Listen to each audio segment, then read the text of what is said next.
Bueno, compañeras, compañeros, buenas tardes. Vamos a dar inicio a esta, que es la séptima sesión, ¿no? Del seminario Crisis y Contradicción. Y hoy, pues, nos hace el honor de acompañarnos el doctor Adrián Sotelo Valencia, que es investigador y profesor titular del Centro de Estudios Latinoamericanos de la Facultad de Ciencias Políticas y Sociales de aquí de la UNAM. Y bueno, el doctor, pues, es especialista en la teoría marxista de la dependencia y la superexplotación del trabajo, ¿no?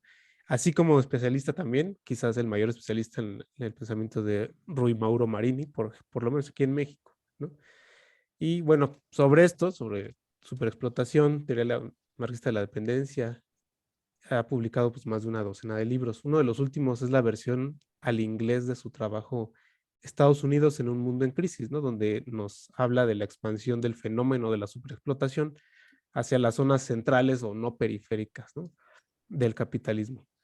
Y hoy nos va a hablar de las ideas expuestas en su texto Las mediaciones de la superexplotación, ¿no? Como pudieron apreciar, el texto hace una defensa de la teoría de la dependencia marxista, tanto como de la categoría de superexplotación de la fuerza de trabajo desde el punto de vista de la dialéctica, ¿no? Que esos son los dos puntos de vista que hemos tratado nosotros de asumir aquí en el seminario. Y bueno, cabe recordar que nosotras y nosotros hemos traído a colación, ¿no? La categoría de superexplotación entendida como el pago de la fuerza de trabajo por debajo de su valor, ¿no? La hemos traído a colación en cuanto Marx la numera en la lista de los mecanismos que permiten contrarrestar la caída de la tasa de ganancia, ¿no? Entonces, habría que añadir que el capitalismo dependiente es además una formación concomitante a la expansión del modo capitalista de producción hacia la periferia, ¿no? De los países centrales. Y que en el capítulo 14 del tomo 3, ¿no? Que ya hemos revisado aquí, Marx también cuenta esta expansión, ¿no? Como un mecanismo contrarrestante, ¿no? Entonces, en este sentido es que podríamos también considerar las aportaciones que hoy nos haga el doctor Sotelo, además de las aportaciones que por cuenta propia vienen en el texto. Y bueno, sin más por el momento, pues le doy la palabra al doctor, no sin antes agradecerle encarecidamente su participación en el espacio y dejaremos al final un espacio para hacerle preguntas, ¿no? Entonces, doctor. Sí, Yankel, muchísimas gracias por la invitación, ¿no? Yo creo que es esencial, aunque sean reuniones pequeñas como esta y otras más grandes, lo fundamental yo creo es lo que yo decía al principio, ¿no? De lo que estamos conversando, es que tenemos que hacer un esfuerzo por desarrollar el pensamiento marxista y científico y dialéctico, ¿no? Yo estoy convencido de esto, a lo mejor es polémico lo que voy a decir, pero frente a una caída de las tesis más burguesas, más imperialistas, conservadoras, proceso genético que comenzó para mí con la crisis del capitalismo global, del modo de producción capitalista de 2008-2009 para acá. Yo creo que allí habrá que investigar más, yo no tengo la respuesta, pero creo que hubo un punto de inflexión epistemológico, dada la crisis del modo de producción capitalista, no simplemente del neoliberalismo, no simplemente del capitalismo abstracto, del modo de producción capitalista de vida de trabajo, que es el que hoy está en profunda decadencia estructural, sistémica, histórica, ¿no?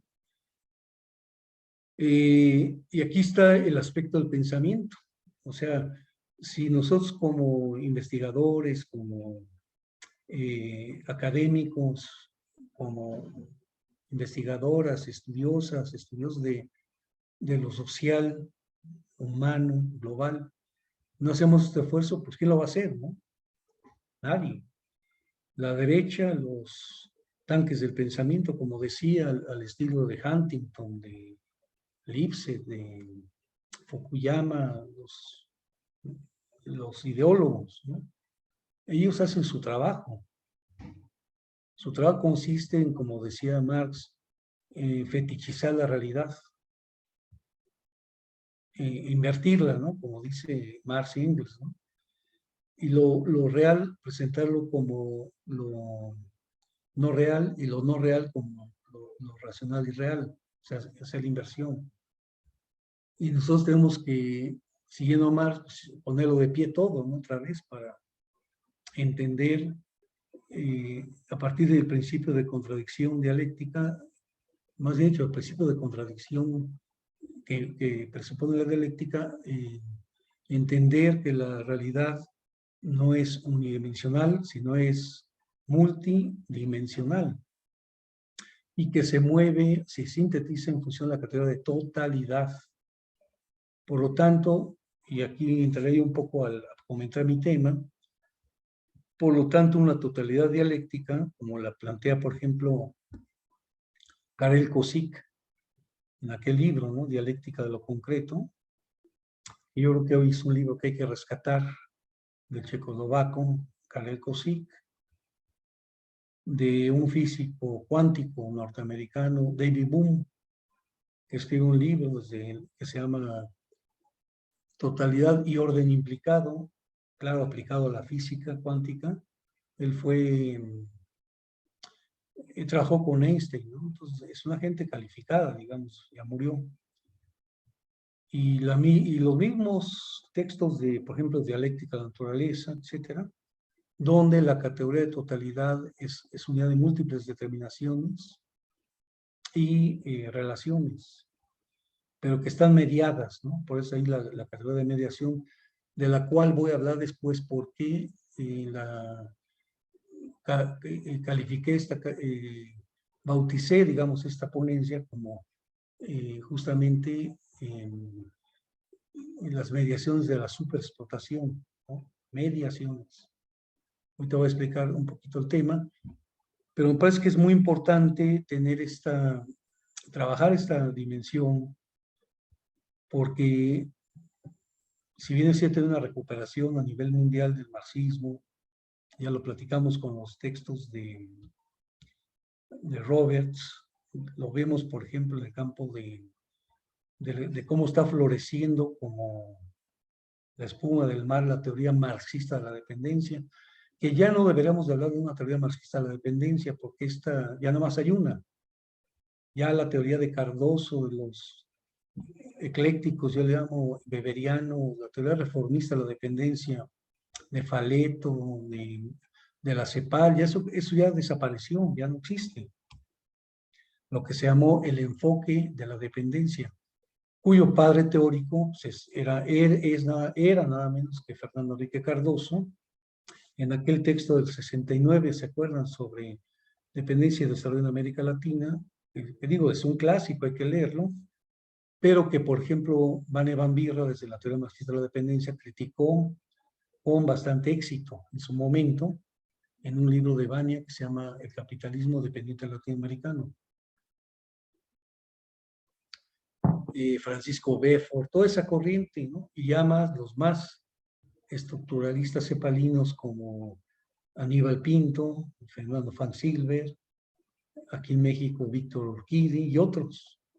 O sea, esa vertiente que fue muy fuerte en la época en que fueron exiliados los grandes pensadores marxistas como Marini, que estuvo preso en Brasil, después una amnistía lo llevó y tuvo que salir, se fue a Panamá y de ahí comenzó un recorrido de 20 años hasta que volvió a Brasil, ¿no? En su país, con Teodoro dos Santos y con otros autores prominentes de la teoría de la dependencia. Teoría lo pongo en alto relieve, ¿no?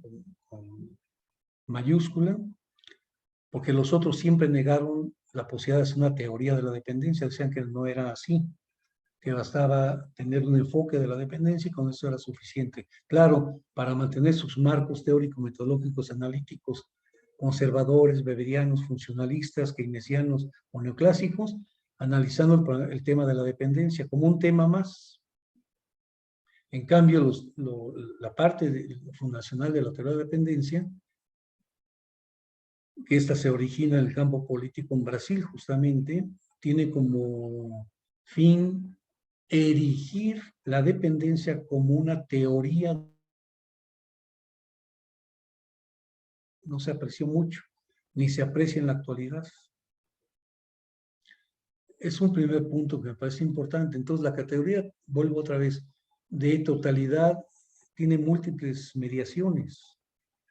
Si tuviéramos que hacer un ejemplo sintético de esto que estoy diciendo, desde el punto de vista metodológico, el mismo Capital de Marx. O sea, el Capital de Marx, mucha gente se tendría que preguntar, a ver, ¿por qué Marx parte de la mercancía y no parte de la historia del capital?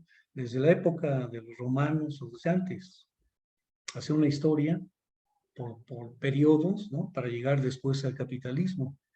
Tipo con lo que hace Henry Pirenne, por ejemplo, en la historia del capitalismo y otros historiadores, ¿no?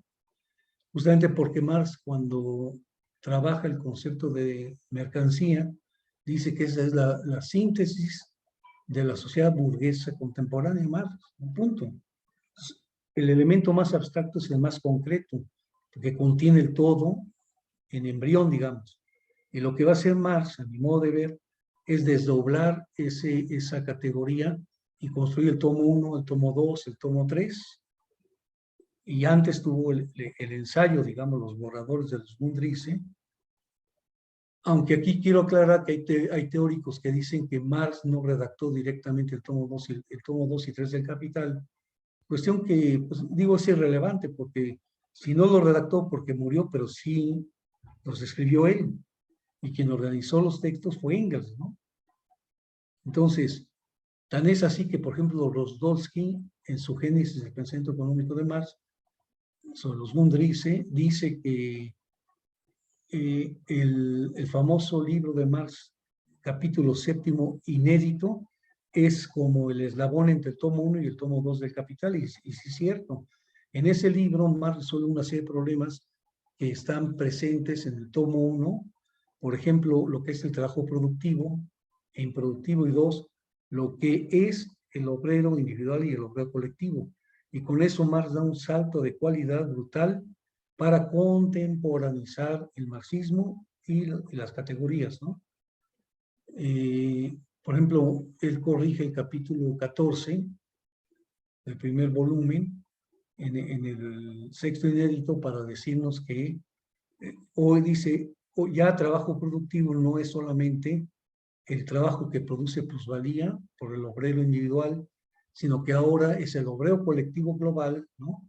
El que va a explicar la producción de plusvalía, y con eso amplía el concepto, más que reducirlo, de trabajo productivo y productivo, y eso nos sirve en la actualidad para muchas actividades que aparentemente están fuera de la esfera de la producción de plusvalía, bueno, del valor de plusvalía, hoy están inmersas en la producción de plusvalor o plusvalía, con todas las implicaciones y dificultades que tendría, por ejemplo, hoy hablar de la nueva etapa del capitalismo que está siendo sustentado en pandemia por la crisis del capitalismo en la inteligencia artificial, pero ese tema no lo voy a tocar, ¿no?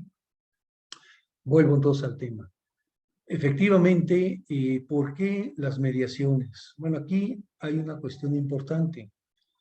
Yo quisiera retomar algo que señalaste, Jan, a la hora de, en tu introducción, en tu presentación. Definías la superexplotación del trabajo como pago por debajo del valor de la fuerza de trabajo. Yo, lo personal, considero que no es correcto ese, voy a decir por qué, no es esa la definición correcta de la superexplotación de la fuerza de trabajo en Marini. A ver, hay autores actuales como Jaime Osorio que no se cansan de repetir en su último libro sobre la explotación redoblada, cerca de 50, 60 veces, definir el valor de la fuerza de trabajo por la violación de la ley del valor. Así lo plantean, ¿no? Es decir, la violación de la ley del valor sería como la superexplotación del trabajo, cuando esto para mí es como un resultado de un fenómeno mucho más que está inmerso en Marini, incluso en dialéctica de la dependencia, y que es definir la superexplotación de la fuerza de trabajo como expropiación.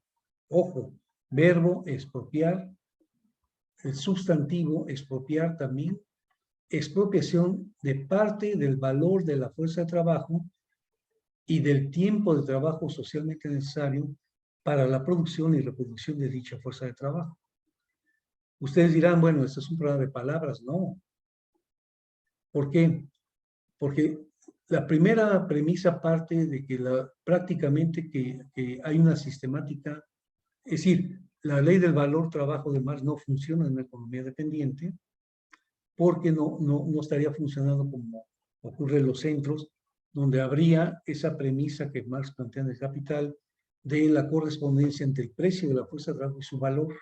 O sea, si hay correspondencia, como dice Marx, entre el precio y el valor, por lo tanto el salario representa el quantum, el monto y la parte cualitativa del equivalente del valor de la fuerza de trabajo. O sea, si un obrero, una obrera gana 100 pesos, con los 100 pesos puede reproducir perfectamente bien su fuerza de trabajo, porque hay correspondencia, ¿no?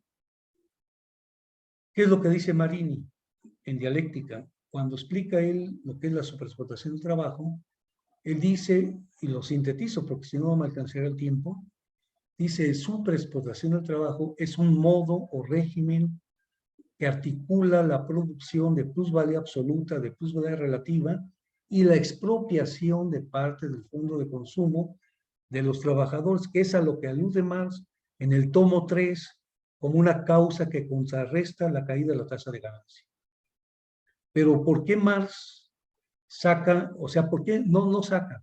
¿Por qué Marx, a pesar de que entre las causas que contrarrestan la caída a la tasa de ganancia, por qué Marx no se ocupa de la violación de la ley de valor y de lo que él llama por lo que la acumulación de capital se convierte en un factor que crece a costa de esa expropiación? Porque dice, yo parto del supuesto de que el valor y el precio son equivalentes. Porque Marx está preocupado, sobre todo desde el tomo 1, obviamente en el tomo 2, de discutir con los clásicos de su época, ¿no?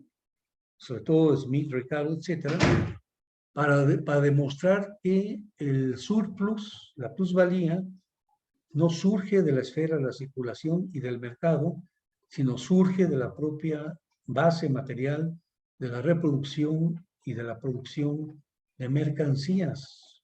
Eso es lo que más demuestra. Por eso en el capítulo 5 del primer tomo es cuando dice, bueno, ya analizamos la esfera de la circulación, no encontramos allí el excedente, hay que buscarlo ¿dónde? En la esfera de la producción, en la esfera de la explotación de la fuerza de trabajo, donde el obrero, al entrar en contacto con las fuerzas de la maquinaria, o sea, con las máquinas, los instrumentos de trabajo, al entrar en contacto con la materia prima y o naturaleza, en el mismo acto de producción genera tres movimientos. Uno, reproduce, transfiere el valor de los medios de producción que utiliza gracias a su propia actividad psíquico-física. Dos, crea un equivalente a su salario. Y tres, genera un excedente que se apropia el capitalista. Son tres movimientos dialécticamente articulados.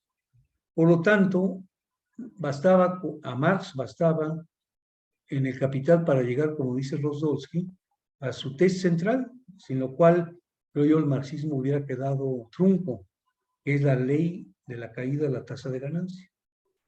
Lo dice Rosdolsky. Eso es lo fundamental, y lo dice Grossman también en su libro del 29.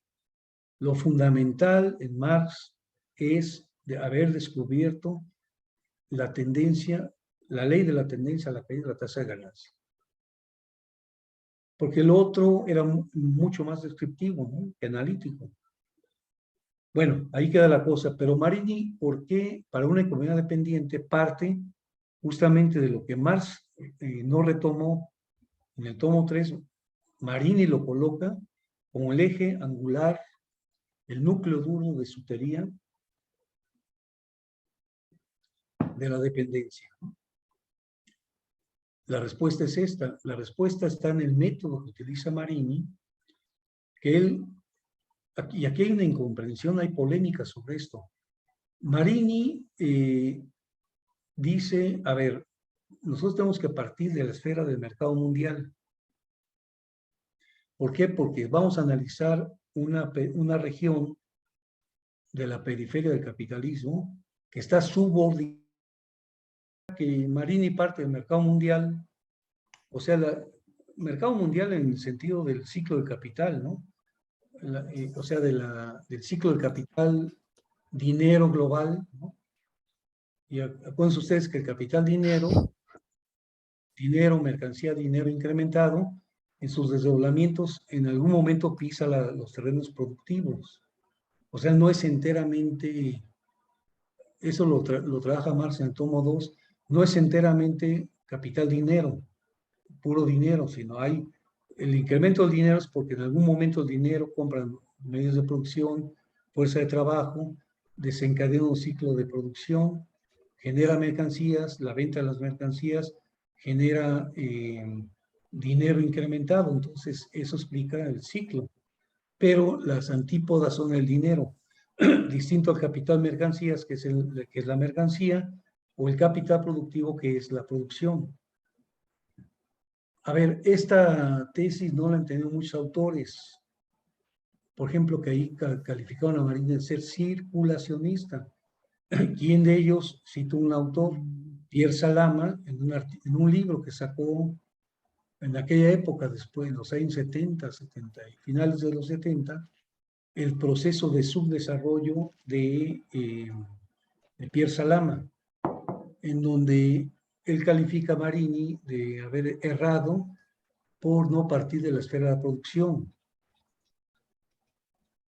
pero de la producción y después ya ir al mercado, etcétera, sino al revés, que Marini había partido de la circulación y por eso era economicista y o circulacionista, ¿no? Aquí lo que decimos, bueno, en su momento Marini contestó a esta crítica y justamente demostró que un autor como Pierre Salama no entendió justamente que el ciclo global del capital involucraba una región que ya de por sí estaba sobredeterminada en su esfera de producción por la circulación mundial del capital. ¿A través de qué? De la importación de mercancías, a través de qué? De la posterior inversión de capital extranjero, primero de manera directa, y después en inversiones de portafolio, sobre todo por las empresas transnacionales. Entonces, no había razón para hacer esa crítica. Ustedes pueden ver la postura de Marini en su texto del 79, El ciclo del capital en la economía dependiente, de Marini. Es un texto complejo, pero ahí se ve perfectamente bien el método que él utiliza para estudiar lo que será la especificidad del ciclo de acumulación y reproducción del capital en una economía dependiente, articulada al capitalismo global a través del mercado, ¿no? Gobernado por quién? Pues por las grandes empresas transnacionales, ¿no? De esa época y de la actualidad. Entonces, despejada esta discusión, Marini pasa a analizar un poco el procedimiento que hace Marx en los 3 tomos, pero en el caso de América Latina, en el caso de los países dependientes, particularmente América Latina y el Caribe, a entender que el ciclo, que la economía dependiente, ya en sus distintas formaciones sociales como Brasil, México, Argentina, Colombia, Perú, etcétera, generan formas peculiares de inserción subordinada al mercado capitalista global gobernado por los grandes estados imperialistas y las empresas transnacionales. Y eso genera una especie de sobredeterminación sobre la economía dependiente y subdesarrollada, la cual por consiguiente no genera un ciclo propio de acumulación y reproducción similar al que desarrollaron los capitalismos, o el capitalismo, digamos, en su fase de expansión desde la Revolución Industrial en Gran Bretaña, puesto que ya estaba de principio sobredeterminado para poder, como erróneamente concebían los teóricos de la CEPAL, desencadenar un ciclo autónomo de desarrollo. Es lo que decían todos, Furtado, Pinto, Fernando Frank Silver, el chileno, Víctor Urquide, el mexicano, Juan Oyola, el mexicano también de la CEPAL, toda la escuela, digamos, del pensamiento estructuralista cepalino, es lo que planteaban, esa ilusión y ese casi creencia religiosa en el desarrollo autónomo del capitalismo, que iba a terminar rompiendo con la dependencia, ¿no? Superando la dependencia, y a esas alturas ya seríamos países de tú a tú, igual de desarrollados que los grandes países de hoy como Alemania, Francia, Japón, Estados Unidos. Qué lejos estamos de eso. Ese es un primer punto. De ahí la definición que hace Marini de dependencia en su dialéctica, ¿no? Dependencia es una situación en la cual países que son formalmente independientes, o sea, que históricamente conquistaron la dependencia y construyeron estados-nación, es decir, con territorio, fronteras, población, instituciones, poder político, clases sociales, etc., para reproducirse tienen que subordinarse al ciclo del capital de los grandes centros de acumulación de capital, y el resultado, dice Marini textualmente, y esto es lo que no aceptaron muchísimos cuadros de la izquierda, y el resultado es la reproducción ampliada de la dependencia. Eso lo dijo Marini en los 70, o sea, hace 50 años, ¿no? ¿En qué estamos? Hoy somos más dependientes que hace 50 años. Eso no lo aceptaron incluso los partidos comunistas latinoamericanos y menos el brasileño, ¿no? Que tenía una especie de concepción cepalina del desarrollo, de la alianza de clases, la burguesía con el proletariado, contra lo que ellos consideraban algo que para la teoría marxista de la dependencia resulta inexistente, que es la existencia de un feudalismo y de una clase feudal en América Latina, tema que abordamos, se refutó. ¿Quién sostuvo esto? Por ejemplo, un autor ecuatoriano, Agustín Cueva, y varios, casi todos los partidos comunistas, los ideólogos. Quienes refutaron, señalo Sergio Bagún, por ejemplo, argentino, Luis Vitell, en su Historia Marxista de Chile, 3 tomos, refuta que haya habido feudalismo en América Latina, Marini, Gundefranc y tantos otros, que demostraron que lo que desde el siglo XV y XVI hubo en esta región es un capitalismo en ascenso, junto con las potencias ibéricas de aquella época, ¿no? Portugal, España, Francia, Holanda, las grandes potencias. Todo se desarrolló menos el feudalismo. Aquí no tenemos feudalismo, como lo plantean ellos, como un modo de producción feudal. Por tanto, para estos teóricos y estas corrientes, el desarrollo consistiría en superar el feudalismo y aislar a los factores oligárquicos terratenientes anti-desarrollo. O sea, para ellos, por ejemplo, el periodo del porfiriato en México sería feudal, ¿no? La misión de la Revolución Mexicana para ellos sería haber barrido el feudalismo oligárquico terrateniente del porfiriato y plantear entonces el desarrollo del capitalismo en alianza con las clases obreras y campesinas, ¿no? Y nada cierto. Bueno, esta es una discusión también colateral. Lo importante aquí es que nacimos subordinados, primero en la colonia y luego en la dependencia. Por cierto, que hay que distinguir colonia y dependencia, no es lo mismo.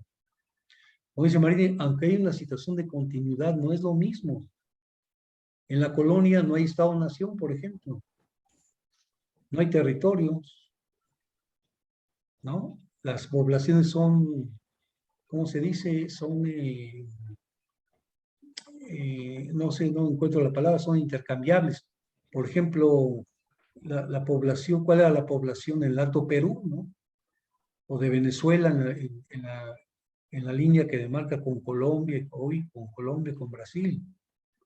Los pueblos originarios eran intercambiables, ellos hasta la fecha no saben ni siquiera de fronteras, ¿no? Son únicos. Entonces sí hay diferencia entre colonia y dependencia, tema que es importantísimo en la literatura latinoamericana, ¿no? Bueno, despejado ese punto, entonces sí forja un ciclo propio la economía dependiente, y es lo que va a hacer el estudio de Marini en dialéctica de la dependencia, ¿no? Primero, estudiar que ese proceso subordinado a la economía imperialista, a los grandes centros de poder, a las grandes empresas transnacionales, genera una constante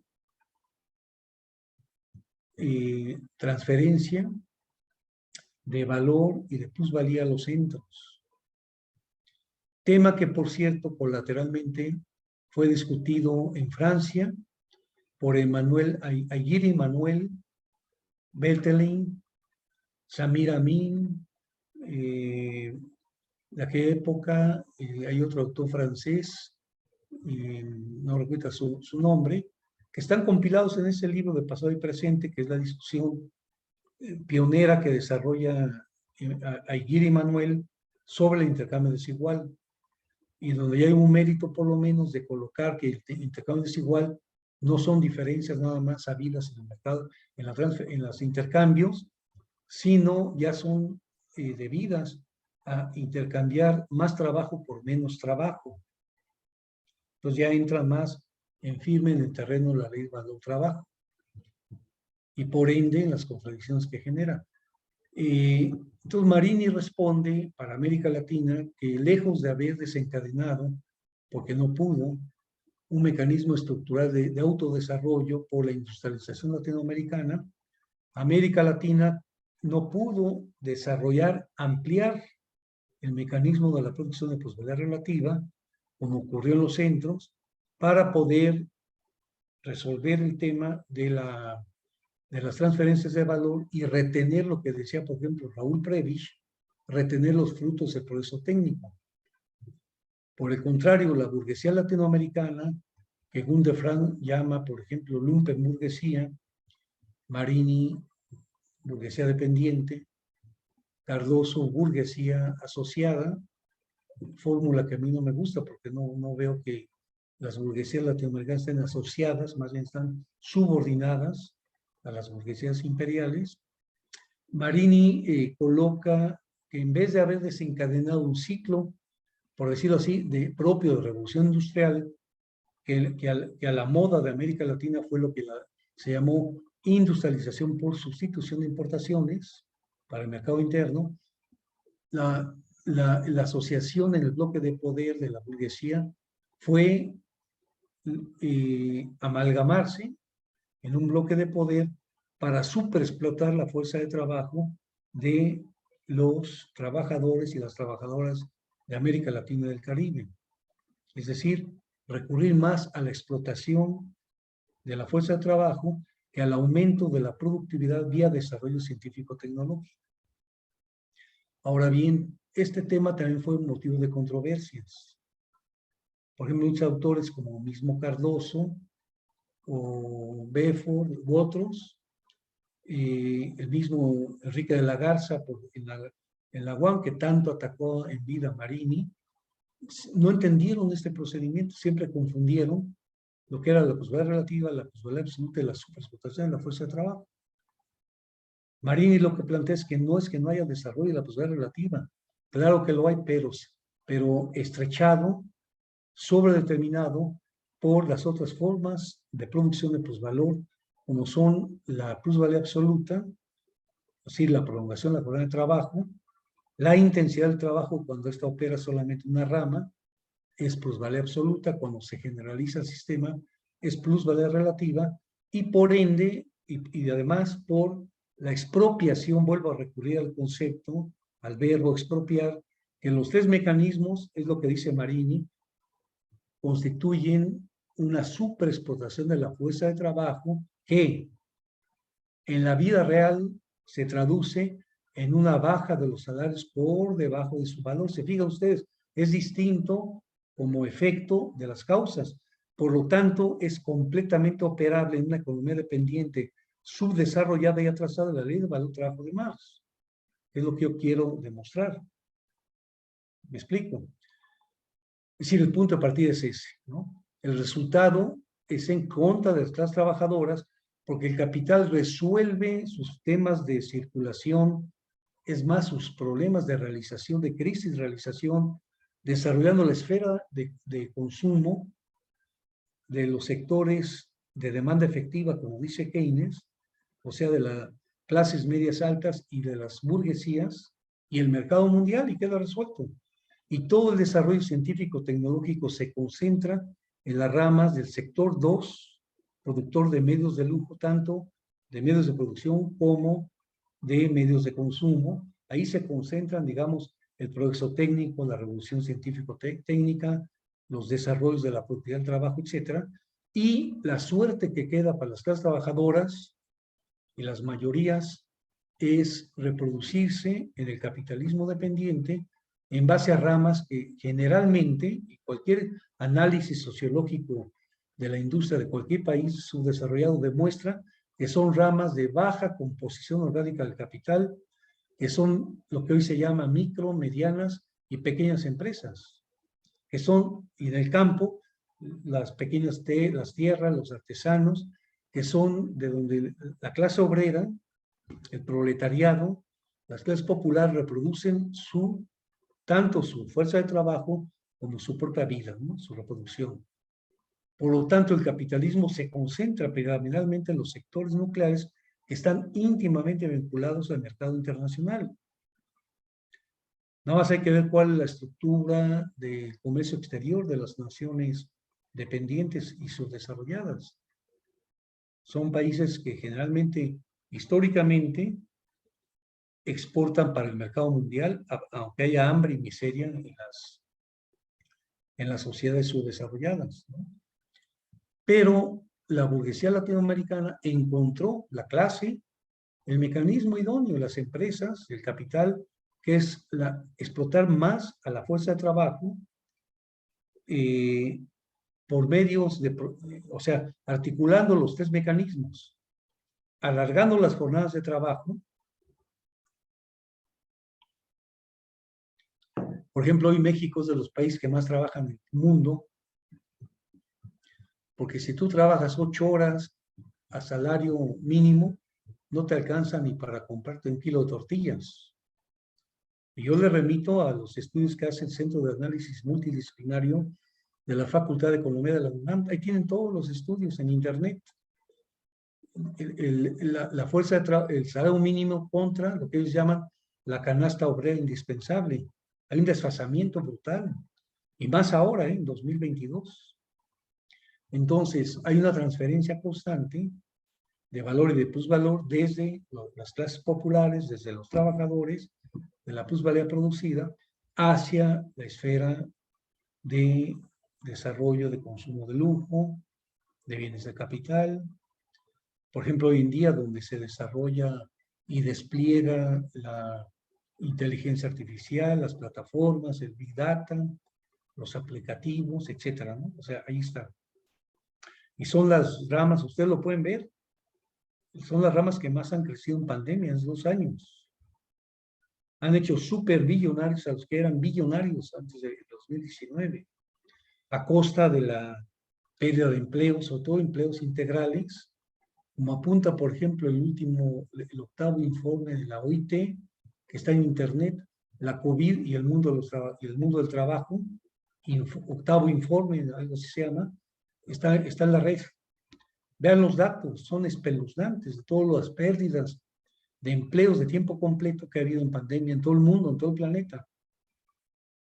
Y los que se vienen recuperando en Estados Unidos, en Europa, etcétera, son empleos precarios, part-time, de contrato de 0 horas, empleos flexibles, polivalentes, rotativos, que no resuelven las necesidades de la clase trabajadora y de sus familias.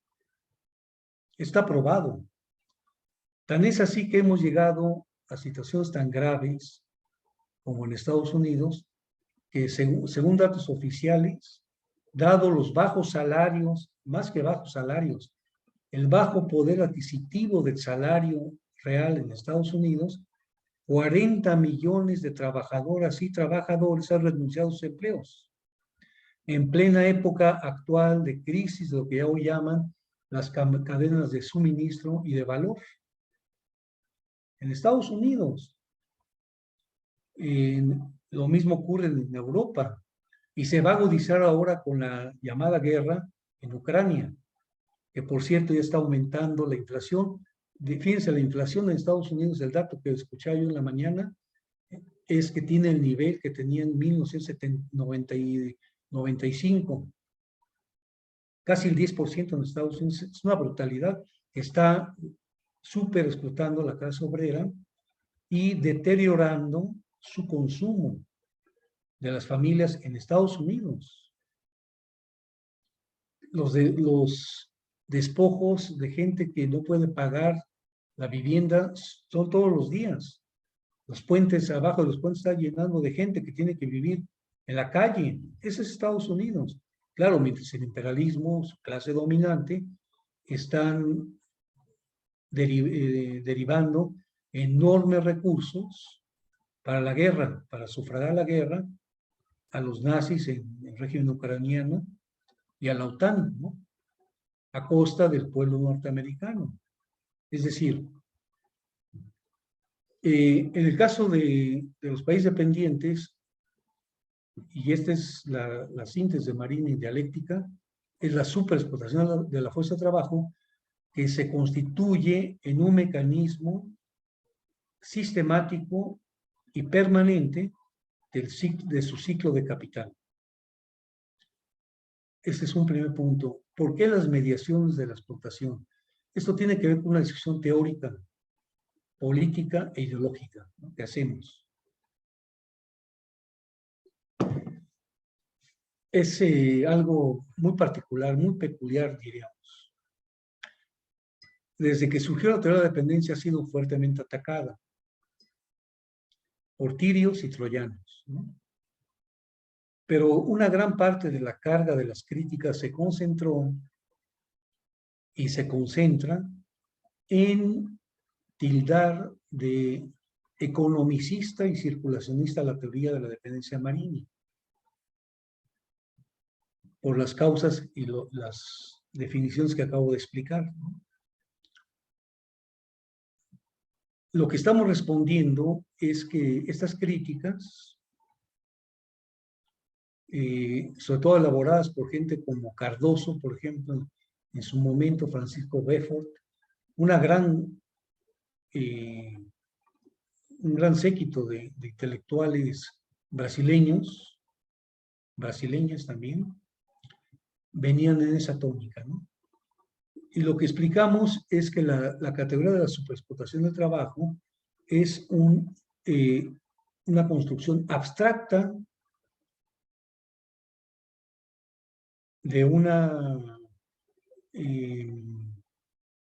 figura dialéctica que responde a cómo opera en ese nivel el ciclo del capital en una economía dependiente, en sus mecanismos no económicos, porque desgraciadamente esta gente cree que la economía está divorciada de la sociología y de la política, que sí tiene una concepción positivista de la ciencia y de las ciencias sociales, no, sino un constructo, digamos, que constituye la superexplotación, que sin embargo, en el terreno que una vez que esbrozamos, como dice Marini, la parte abstracto-teórica del concepto y de la categoría superexplotación de la fuerza de trabajo, ya en un terreno más, como dice Vania Van Birra, más no tanto del modo de producción abstracto, sino de la dinámica de la formación social en que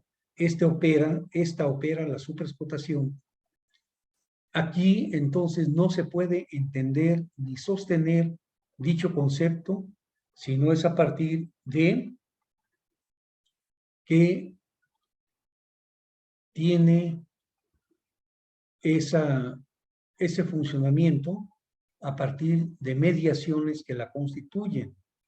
¿Cuáles son las mediaciones que supuestamente Marini no ve? El Estado, las clases sociales, sus luchas, el poder. Y yo diría, hablando un poco funcionalistamente, las instituciones. Según ellos, Marini no ve eso. Cuando lo que hacemos en este texto es demostrar que justamente en dialéctica lo que hace Marini, valga el parangón, es lo que hace Marx en El Capital. La pregunta es por qué Marx se empezaba a ocupar del concepto de clases sociales hasta el artículo 52 del tercer tomo, y no desde el principio. Y seguramente después iba con el Estado, y así, ¿no? Porque ya tiene una rica concepción abstracta de una totalidad concreta. Pues es Marini también. Marini concibe la superexplotación como una categoría eminentemente política, inserta en la lucha de clases, inserta en la institucionalidad del poder burgués del Estado capitalista dependiente.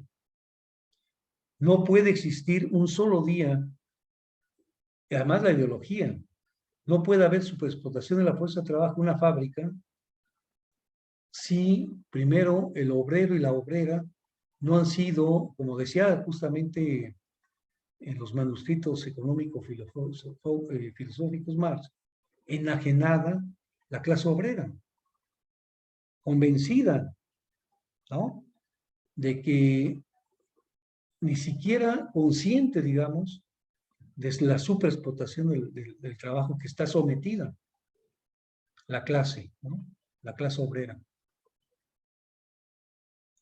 Y todo esto tiene codificaciones concretas, por ejemplo, las leyes del Estado, las leyes laborales. Por ejemplo, si ustedes leen con atención algo que muchos leen desatendidamente, la polémica que tiene Marini con Fernando Henrique Cardoso y José Serra, dos brasileños, más conocido Cardoso porque fue el presidente neoliberal por 2 periodos en el Brasil, José Serra, un economista de derecha, yo diría de ultraderecha, que fue gobernador de Sao Paulo, y que fue candidato también a la presidencia, candidato perdedor. Ambos escribieron un artículo contra Marini en Estados Unidos que llamaron, está publicado en el número 78 de la revista extraordinaria de Sociología del Instituto de Investigaciones Sociales de ese año. Creo que es el número 50.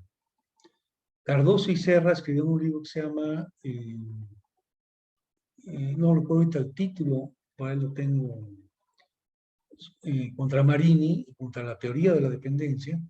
Y Marini en ese mismo, después él hizo la respuesta y en ese número que les digo, se concreta la respuesta de Marini a la crítica de Cardoso y Serra. En ese texto, muy creativo, Marini ya concreta la cuestión de la superexplotación y dice, en primer lugar, ya en la sociedad, en un plano más, digamos, de la cotidianeidad, de la vida laboral y social, la superexplotación del trabajo se codifica en la existencia de un salario medio en la sociedad. que es la media de todas las remuneraciones. Eso lo podremos hacer para México. Pero ese salario medio que opera, ojo, un salario medio que está un poquito por encima del salario mínimo constitucional, que está por debajo de los sectores que ganan más salarios que la media, pero la media está generalmente en Brasil, en México, en Argentina, etcétera, en África, más abajo en la jerarquía del valor de la fuerza de trabajo. Vamos a poner, si la fuerza de trabajo media, si el tiempo de trabajo socialmente necesario para la reducción del valor de la fuerza de trabajo del obrero y la obrera mexicana estuviera, por ejemplo, en 100 pesos, el salario medio estaría en 70, ¿no?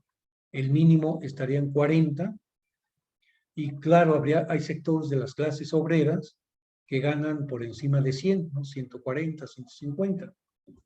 Y dice Marini, el salario medio, que él hace los cálculos para Brasil en ese momento, del año 78 para Brasil, él hace los cálculos y dice que el salario medio es el que regula la superexplotación de la fuerza de trabajo.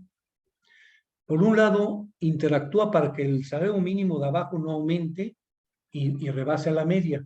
Y segundo, presionando constantemente, bajo distintos mecanismos, a las clases trabajadoras y fracciones de clase de sectores que ganan poco más por encima, que son la minoría, claro. Me imagino yo, por ejemplo, aquí en México, los telefonistas, algunas categorías, tal vez algunas categorías bancarias, ¿no? Etcétera, que estarían por encima del valor de la fuerza de trabajo, pero que están constantemente presionadas a que las clases, las empresas que están en la cima de ese aparato productivo presionen constantemente a la baja los salarios. De tal manera que el medio es como la síntesis del conjunto. ¿Y esto cómo se llama? Pues esto lo hace la legislación laboral, ¿no? En México la Ley Federal del Trabajo, en Brasil la Ley de Consolidación de las Leyes, ¿no? Del año del 48, que rigen hasta la fecha en Brasil. Es decir, se vuelve un tema de constitucional la codificación de la superexplotación del trabajo en una sociedad concreta y dependiente. Por eso, Marini no estudia en dialéctica estas determinaciones, pero no es que las ignore. Es decir, para Marini, la superexplotación del trabajo en una economía socialista no podría existir, teóricamente, porque se abole el régimen social de relaciones laborales y sociales al amparo de la cual existe la superexplotación de la fuerza de trabajo. Por ejemplo, en la época de Allende, a pesar de que fue un gobierno reformista, de tipo progresista, en los 3 años que hubo de gobierno de la UP, ciertos sectores de la clase obrera tomaron las fábricas en su poder. En alguna ocasión, siendo alumnos de Marini, le preguntamos, oiga, profesor, ¿y siguió existiendo la? Dice, no, se acabó, ya no había superexplotación. La clase obrera estaba gestionando la producción, ¿no? Es decir, es una categoría prototípica del capitalismo dependiente. Ese es un primer punto, pero que no puede funcionar sin las mediaciones correspondientes. El segundo punto de actualización de la teoría de la dependencia es otro punto de discusión. El hecho de que hoy, dada la crisis estructural, civilizatoria del capitalismo histórico en decadencia, la superexplotación del trabajo se está extendiendo al seno mismo de las economías de capitalistas avanzadas. Tiene varias formas que algunos autores no quieren ver. Por ejemplo, la llamada precarización del mundo del trabajo en Europa, en Estados Unidos, es una forma que redunda en la mayor explotación de la fuerza de trabajo. ¿Por qué? Porque expropia la precarización. ¿Qué significa? La actualización del estado precario del trabajo salariado. Y cuando tú precarizas, ¿qué haces? Quitar derechos, por ejemplo, a las mujeres a la lactancia, a las mujeres trabajadoras. Fue muy famoso, por ejemplo, en España, que a toda madre trabajadora que daba luz a un hijo, a un bebé, le daban lo que se llamaba un cheque baby. Lo quitaron, lo retiraron. Va reduciendo los costos, justamente una discusión que hace por ahí Michael Robert, y que muchos marxistas no ven, la reducción de los costos laborales totales, aunque haya cierto aumento de los costos salariales. Eso no se ve a veces. O sea, el salario es una parte alícuota de los costos laborales, pero los costos laborales no se reducen a los salarios. No sé si me expliquen. Por ejemplo, el cheque baby sería parte de un costo laboral. El pago por concepto de despido del trabajo es un costo laboral. El subsidio a ciertos productos X de la canasta básica que son costos laborales. El capital todos los días, en todo el mundo, va reduciendo los costos laborales para aumentar la tasa de ganancia, y eso constituye una forma de expropiar en países dependientes, perdón, en países altamente desarrollados, parte del fondo de consumo de la clase obrera. Por ejemplo, una investigación que hicimos para el caso de Estados Unidos, donde casi nunca se estudia. Yo diría que prácticamente es inexistente el estudio del valor de la fuerza de trabajo en Estados Unidos, no sé por qué. Bueno, sí sé, porque no les interesa, ¿no? A los gringos. Reveló lo siguiente, yo lo hice en un libro, en ese libro que citó Yankel, ¿no? Estados Unidos en un mundo de crisis geopolítica de la precariedad y la superexplotación de la fuerza de trabajo. Está publicado en siglo XXI Anthropos, del año 2020, lo acabamos de publicar. En el último capítulo hacemos este esfuerzo para estudiar la relación del costo de lo que sería la canasta obrera en Estados Unidos en relación con los ingresos medios de dos categorías. Del typical worker, que son los trabajadores allá blancos, o sea, el 80% de la clase obrera, no solamente inmigrante, ojo, lo que allá llaman la clase obrera blanca, porque ellos son racistas y les gusta mucho dividir a los seres humanos por razas, ¿no? Como si fuéramos cachorros o fuéramos animales, pero desgraciadamente hay que verlo así, porque muchas veces se acepta que hay superexplotación del trabajo, pero se dice, pero son de los negros, son de los hispanos, son de los mexicanos, ¿no? Aquí estamos hablando del typical worker, que es un concepto que pone la media del trabajo obrero, parte de los que votaron por Trump cuando fue electo, bueno, perdió la elección Trump, pero se la dieron en el colegio electoral, pero grandes sectores de esa clase, del typical worker, votaron porque pensaron que el magnate misógino y xenófobo iba a mejorar la condición de la clase obrera en Estados Unidos. Cuestión que no hizo, ni ahora menos el loco este señor que está bombardeando países y haciendo la guerra en Ucrania, ¿no? ¿Qué revela el estudio? O sea, peor typical worker, y luego trabajadoras y trabajadores que trabajan a base de un salario mínimo que no aumenta desde la década de los 70 del siglo pasado en Estados Unidos, que es 7.5 dólares por hora. Es el salario que en el American Way of Life, ¿no? Ganar 7.5, el mínimo, digamos, ¿no? Bueno, el resultado es lo siguiente. El costo de la canasta anual en dólares está en alrededor de los $65,000 anuales. Por ahí sí, no traje el libro para ver las cifras, ¿no?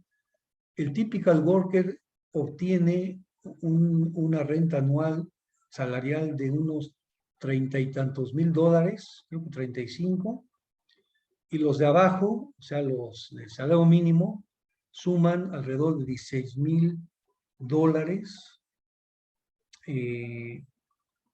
anuales, ¿no? Es decir, hay un déficit para los de abajo de 300 y tantos %, y para los medianos, o sea, para typical worker, hay una pérdida que equivale más o menos al 165%. Es decir, una situación de superexplotación de la fuerza de trabajo, que como dice Marini, ojo, no es porque no pierda el valor, no, es porque aumenta el valor social de la fuerza de trabajo en términos históricos, y eso es lo que Marini le dice en la polémica a Cardoso y Serra. Fíjense, es porque aumenta el valor de la fuerza de trabajo, y las remuneraciones salariales se estancan o caen, entonces se paga por debajo de su valor. Pero no es porque no aumente, como equivocadamente contesta Cardoso, que Marini se equivoca, dice que por ejemplo, ahorita está aumentando el valor de la fuerza de trabajo social en México. Simplemente con esta pandemia se incorporaron nuevos productos a la cesta básica del obrero mexicano. Les voy a poner cuál: los insumos electrónicos, la internet. Todo eso tiene que entrar en el valor de la fuerza de trabajo. Y como dice el Centro de Análisis Multidisciplinario, fíjense, ellos analizan desde el 70 y tantos para acá el valor de la fuerza de trabajo en México, colocan 42 productos de la cesta básica, pero no meten, por ejemplo, habitación, o sea, alquiler de vivienda, salud, educación, transporte. Si los metemos, ahorita el salario mínimo mexicano debería estar por lo menos en unos 700 pesos diarios, no 200. Y ahora con la crisis ucraniana y todo el aumento de los precios de las materias primas y los alimentos, se está erosionando los salarios mexicanos, y por ende el valor de la fuerza de trabajo crece, pero lo que decrece es el monto del dinero que requiere la clase trabajadora mexicana promedio para sobrevivir. Es decir, no encontramos una correlación positiva entre costo de la vida y poder adquisitivo real de los salarios. Si esto lo aplicamos a Chile, igual, Brasil, Argentina, países que habían logrado un umbral supuestamente de países desarrollados como Uruguay, se han caído. Uruguay, donde incluso hay hambre, ya no se diga otros países como Colombia, Perú. Entonces, sintetizando, ustedes se fijan, ya para hacer un análisis concreto de la superexplotación del trabajo como eje de la economía dependiente en el capitalismo global, ¿no?, de funcionamiento, se requiere considerar el conjunto de las determinaciones y mediaciones que la sobredeterminan. Y a partir de allí, entonces, ya poder avanzar a una mayor comprensión de su funcionamiento, sobre todo en esta hipótesis que estamos trabajando, que no es mía, es del propio Marini, pero Marini no la desarrolló porque murió, que es la extensión de la superexplotación de trabajo a los países centrales. Tema que ya están trabajando muchos autores, aunque no sean independentistas. Por ejemplo, John Smith en Estados Unidos acaba de sacar un libro sobre el capitalismo del siglo XXI, y también tiene algunos textos por ahí en la red sobre la superexplotación del trabajo.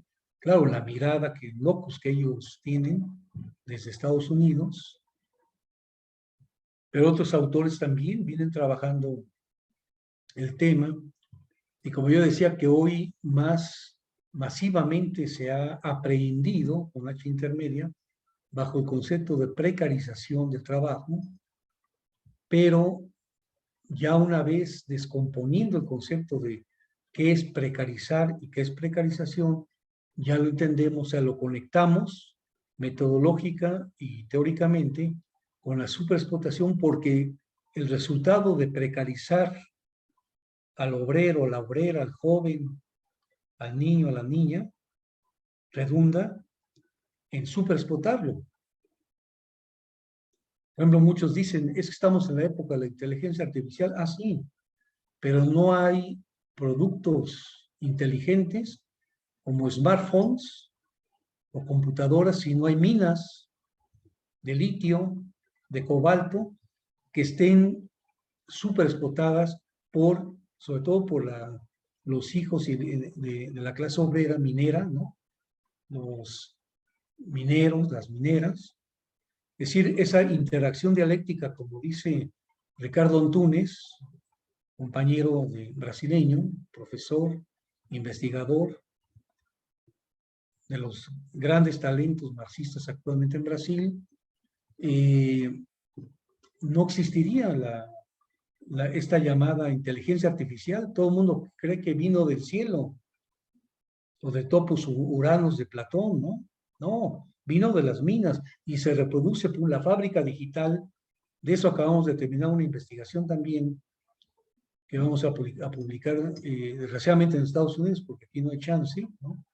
Nunca hay presupuesto para apoyar las investigaciones, etcétera, pero que demuestra que la fábrica digital articula inteligencia artificial, big data, algoritmos, etcétera, con las minas, con la fuerza de trabajo viva, la explotación y la superexplotación de la clase obrera de las minas, de cobalto, de litio. Es más, a tal grado que esto conecta con la ciencia política y el golpe de Estado que se le perpetró en 2019 al gobierno del MAS en Bolivia, que destituyó al presidente Evo Morales, muchos autores han caracterizado como el golpe de litio.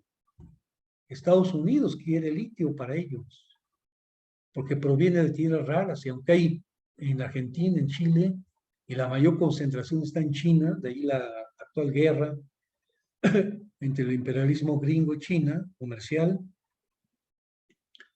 Eso demuestra la íntima relación de los ciclos de reproducción del capitalismo que involucran la inteligencia artificial global, los softwares, las plataformas, con la materialidad, como dice Marx, de la producción de valor, de plusvalor y de riqueza social. En síntesis, las mediaciones son fundamentales para entender la superexplotación del trabajo en el ámbito de su funcionamiento y concretud, aunque Marini, en particular en ese libro Dialéctica de la Dependencia, hizo abstracción de esas mediaciones que él conocía bien para estudiar, por decirlo así, en estado puro, por vez primera, dibujar,